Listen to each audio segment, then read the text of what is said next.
Hi, and welcome back to the series on being a Christian virgin waiting for marriage.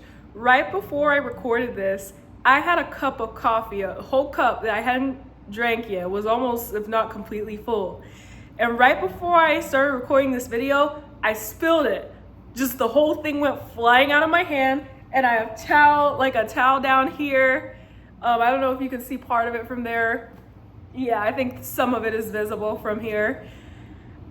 So as soon as that happened, I felt like that was God telling me, oh yeah, go for it. Like, make this video. So, on today's tea, I think a lot about the future because, again, my whole point in waiting for marriage, one of the main purposes is so I guarantee the highest likelihood that, first of all, my marriage, when I have it, is not going to end in divorce because I'm going to marry as a virgin. And this is statistically, if you marry another virgin, this is statistically the lowest chance of divorce. Number two, my children will never endure single parenthood because since my married parents were separated, even though they did get married after I was born, there was a separation. I did grow up with my mom in many ways as a single mother. And so this journey has been forward thinking about the future and what is in the best interest of my future nuclear family, me, my spouse, and our kids, and the integrity and longevity of our home and stability of it and health and all those things, happiness, all those things. So I think a lot about someday when the time comes that if God wills it, he gives me children and I have kids that I have to train up, do what the Bible calls train up. And me, my mother, and my grandma Carmen all had dreams showing a little girl. And so based on those dreams, the three of us prayed in a circle, we held hands, and we prayed prophetically for this baby girl to be blessed as my future daughter. And so I've held on to that promise since all three of my matrilineal bloodline, me, my mom, and my grandma Carmen, all received dreams of a girl that looked the same in all the dreams. My mom described the baby as having had my body, but being fairer than me and with jet black hair. And that's what the dream that I received when I was 16 looked like. And then after my mom's dream, my grandma Carmen also received a dream. So I've been holding on to God's promise that someday I'm going to have a little girl. It's in God's hands. But either way, I've thought a lot based on my own journey about what kinds of conversations I'm going to have with my future daughter someday, what I'm going to teach her. And I will absolutely teach my daughter to value her virginity and waiting for marriage. And I've been back and forth at it because there are people who think of purity culture as being something that can ruin children, cause a stumbling block, cause church hurt and all these things. And the thing is, I myself went through it because of my upbringing. I myself went through it because I grew up first in a very conservative church where, for example, modesty was very valued. I shared that I grew up in an SDA because my grandma Carmen was SDA, even though I identify as non-denominational now. So I've been through all of it. Of my own volition, after going through all of it, God, I would say, ministered to me and witnessed me personally about the value of chastity apart from purity culture. And it had honestly nothing to do with religion and more to do with what I recognize that I myself need emotionally as someone who loves very hard, who gets attached in friendships, and who recognizes that sex would get me very attached biochemically and spiritually and all these things. And so marriage is the safest place for that. So all these things, there were practical factors, and then my mother and grandmother's testimony, but specifically how having sex out of wedlock affected my mom and dad's marriage and how there was a separation that was bad fruit. And so all these things, ultimately my decision to get my purity ring and to really, as an adult, be like, yep, I'm going to continue waiting and I'm going to save my virginity for marriage. All these things were the product of not what I was taught based on religious expectations, but based on practical realities, knowing how high the divorce rate is and how low it becomes when people choose to wait for marriage. And of course, if there is a lower divorce rate, there's a lower chance of children ever knowing, any children that comes forth from a marriage ever knowing divorce or a broken home. So on that, thinking of my future daughter someday, I'm so tempted to turn off the camera from embarrassment because this is so awkward for me to talk about. But something that I have learned, because this is where it's going to get very practical, and this is just real talk that I would just tell my daughter. This is gonna be unfiltered. So when I was a teenager waiting for marriage, when I was a virgin, I'm still a virgin obviously, but when I was a very innocent, naive virgin who didn't understand guys because I didn't have guy friends like that. I was mostly surrounded by women all the time, so I wasn't exposed to guy mentality like that. So I was very innocent in this regard. I didn't understand when I was in, like as a teenager, I had the weirdest experience where I experienced a lot of respect from guys, even young guys. And I didn't understand why when there were women who were promiscuous, immodest, and known to be harlots as teenagers, known to have been sexually active as teenagers, I noticed that boys, so this is not, adult men, this is boys who are under, because I was a teen at the time who were also teens. The boys acted really weird around me, like they were almost like avoidant. But when they did speak to me, they spoke to me with respect. They didn't make jokes around me that I saw them making around women who were promiscuous and more slutty. And when I was younger, I didn't understand. I did not take that as a compliment, because at the time, the only thing that was going through my brain was I'm of an age where being sexually attractive to the opposite sex is considered cool. I saw hoes getting popular at that age as a teenager, because you went from being a child and sex not even being on your radar, you're innocent, to suddenly understanding that sex exists. And so the girls around me who became popular girls tended to be more slutty girls.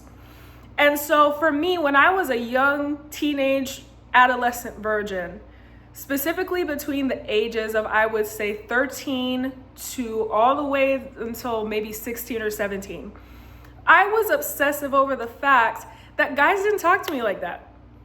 Guys didn't make sexual jokes around me. Guys didn't make comments about my body.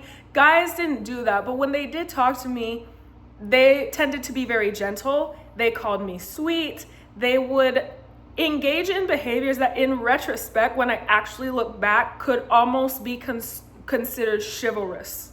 But because at my age of 13 to 16, and because I was very innocent, I did not understand that the guys were actually showing me that they respected that I was an innocent girl.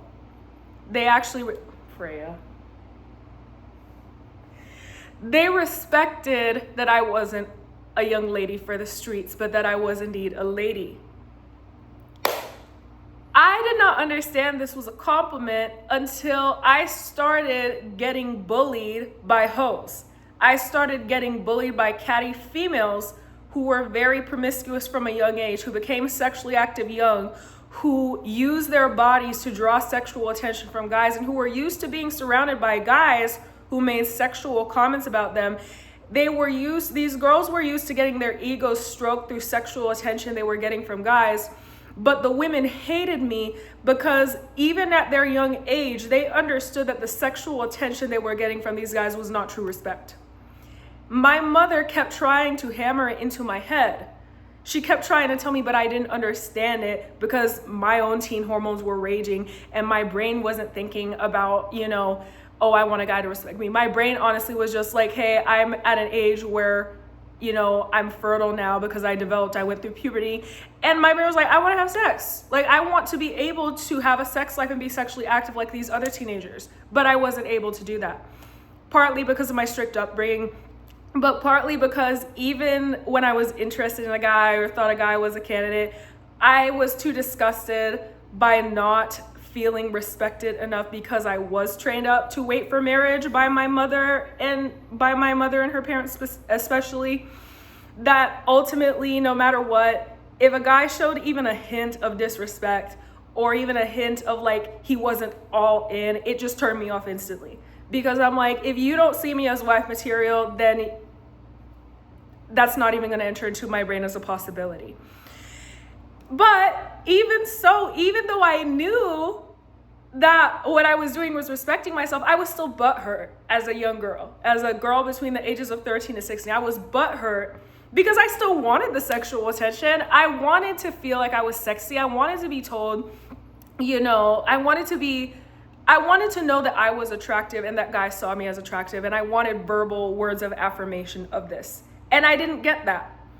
I was treated with chivalry, but in the ways that hormonal teenage me wanted to hear affirmation for my having been a beautiful young woman, sexy and all those things, that did not happen.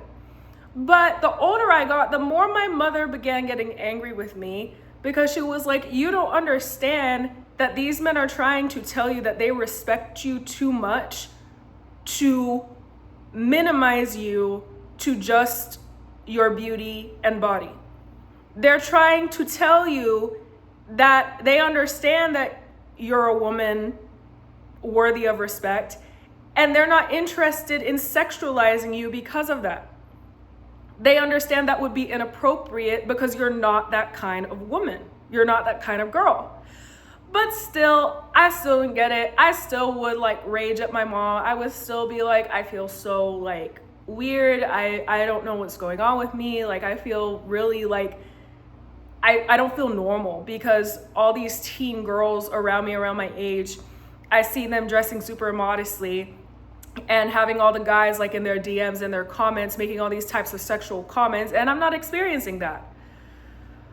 Now, as an adult, I'm 24, almost 25, I could not be more thankful that that was my experience, because in retrospect, I'm disgusted with the fruit that I saw come from the lives of the women I saw accepting inappropriate sexual attention from guys at their age because they decided to be sexually immodest and indiscriminate. Those girls, nobody respects them now. Honestly, people didn't respect them back then, but it was cool. And of course, guys knew that they could hit very easily by entertaining and giving some compliments to those girls because they were very easy to access. It was not hard for the guys to get into the girls' draws or whatever. And I didn't understand as a young girl that a lot of guys actually find it really difficult to gain sexual access to women. I did not understand that as a young girl. And so in retrospect, as an adult, I realized what I was seeing was guys were accessing what was easy and available to them.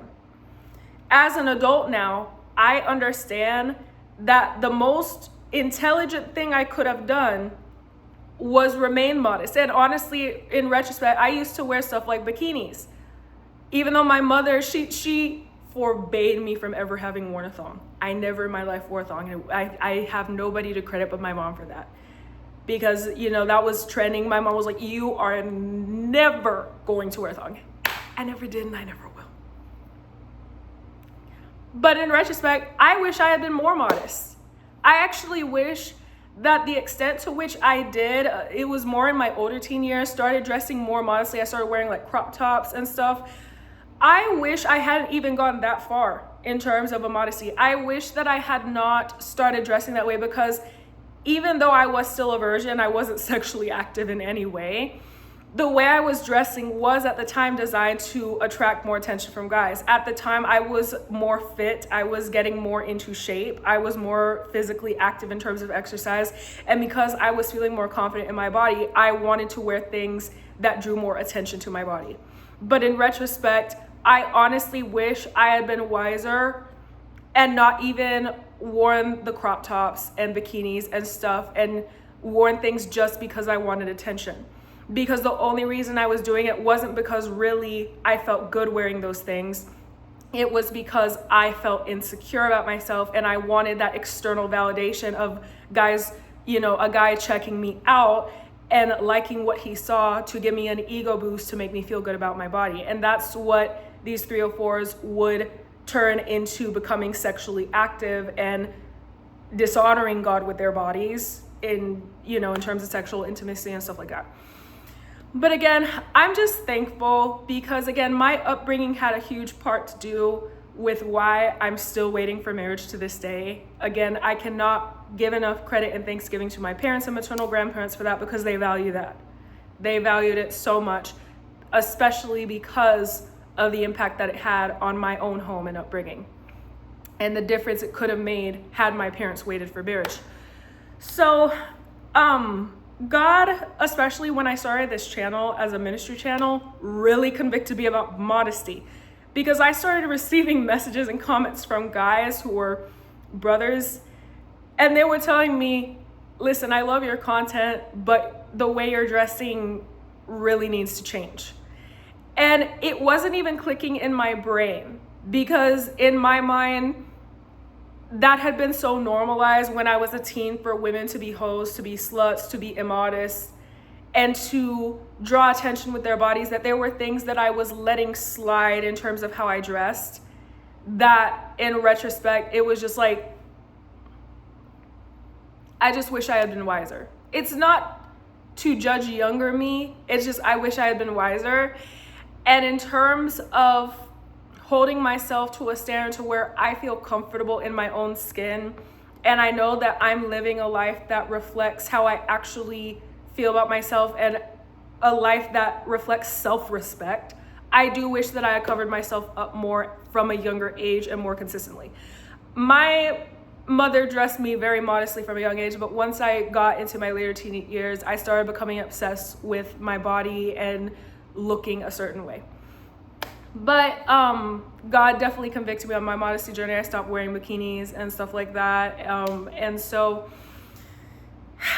that's just been something. But honestly, I'm going to be so real and say that if I had a daughter, that is something that I would definitely tell her. You get tempted when you go through puberty and your teen hormones are raging to act and live in a way that draws as much sexual attention from the opposite sex as you can, because you're a girl and part of femininity is just feeling sexy in your womanhood. And there's no way I think that gives a woman as much dopamine about that as when it comes from the opposite sex. So I've heard it called polarity. Like the polarity really cements into a young woman's person and into her mind, yeah, I'm a woman and that makes me distinct. That makes me feel special because I'm uniquely feminine. And these are the things like my figure, my beauty, these things that make me look and feel uniquely feminine, that set me apart from a man.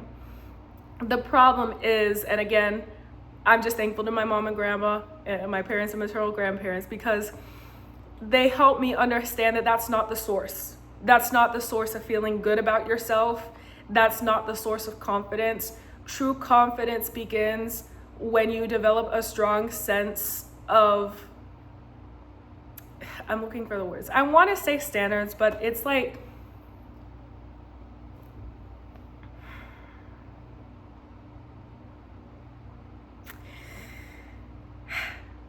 true confidence begins when you realize that you don't need external validation. When you realize that your goals, your person, who you are, and what you want is enough for you, and it's enough, your goals are enough for you, and you know you have God's favor over those, that's all you need. And I feel so awkward right now. That's just, I don't feel like I really got the whole point across, but I think that I may have at the same time. The second thing, I don't feel like I completed the point, but I'm still gonna go on and just trust God. God's grace to rest on this, because again, that attack of my coffee spilling all over the place, I know God's with me right now. The second thing I'm going to teach my daughter someday, when I have one, if God wills it. Guys actually really value whether a woman is a virgin or not. And in the talking stages I did have, and I noticed that I would get asked that a lot. Like each time I had a talking stage, oftentimes the guy would ask me, "Are you a virgin?" And because I was a virgin, it didn't occur to me that that would be a weird question, because that's the sort of thing that, because I'm a virgin, I'm also interested in knowing if my potential romantic partner is a virgin, because that's my ideal, to marry another virgin. But in retrospect, I realized that guys will ask that question for reasons that aren't good. They will ask that question because they want ego points, because they want recognition among their peers for being a guy who can pull a woman who hasn't been ran through. Guys will ask that question and try to fish for that information because there are good guys. Listen, don't get me wrong. Obviously, there are good men who, because they themselves are virgins, for example, if they're Christian waiting for marriage, they also want a virgin. I am 100% for that all day long, because I as a virgin want, if I marry, I want to marry another virgin, like a man who's also a virgin. So I'm 100% for good men who are chaste and have been waiting for marriage their whole lives, wanting women who also did that, all for it. But there are guys who will ask you, and they're interested in being with virgins for reasons that have nothing to do with your character, how good of a person you are, and how happy you will be together. There are guys who are interested in testing to see if they can gain access to you. They're testing to see if they can be the dude who can break you down, because that has happened to a lot of women. They were virgins and they waited for a while, but there was a guy they really liked and then they compromised. There are dudes who, for their egos, will test to see if they can be that dude. And there are also dudes who they just don't have a healthy mentality surrounding virginity. They want a girl who is a virgin, but just not for the right reasons. It may be for bragging rights, like I said before, ego, bragging rights. He may even pursue you even if he doesn't really like you, just because you're a virgin. Like, if he may pursue you even if he doesn't really like you as a person, just because you're a virgin.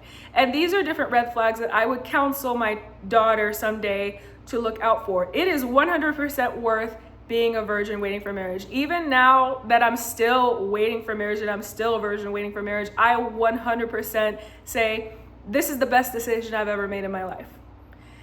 This decision has not just kept me safe from counterfeits, from brokenness, from harming my future children someday with bad decision making, but it's also been something I've been able to embrace and cherish about my relationship with God.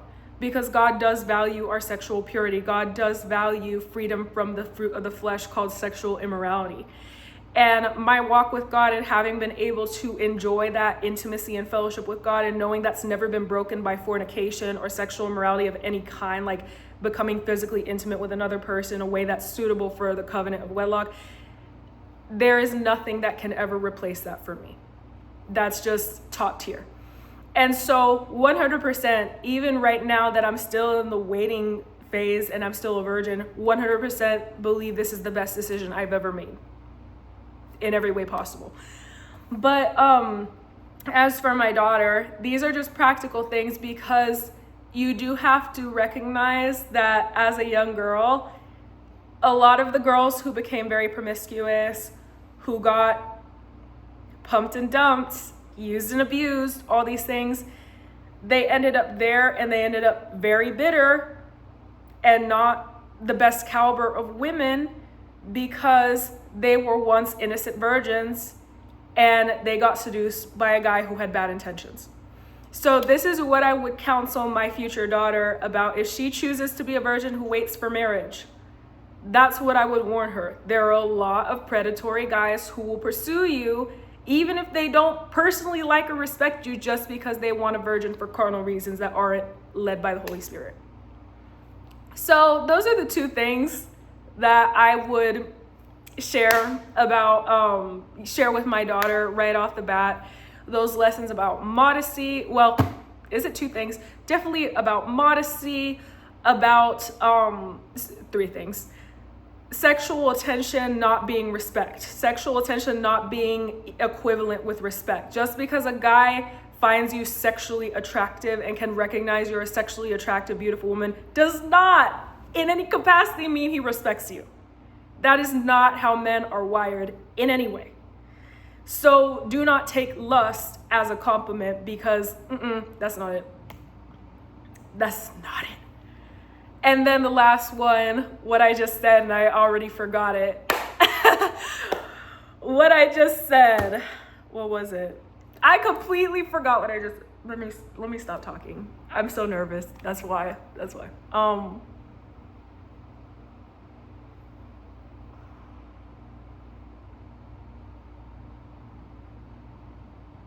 Oh yeah, that some guys will just show interest in you, chase you, and pursue you because you're a virgin, but it's not personal. Yeah.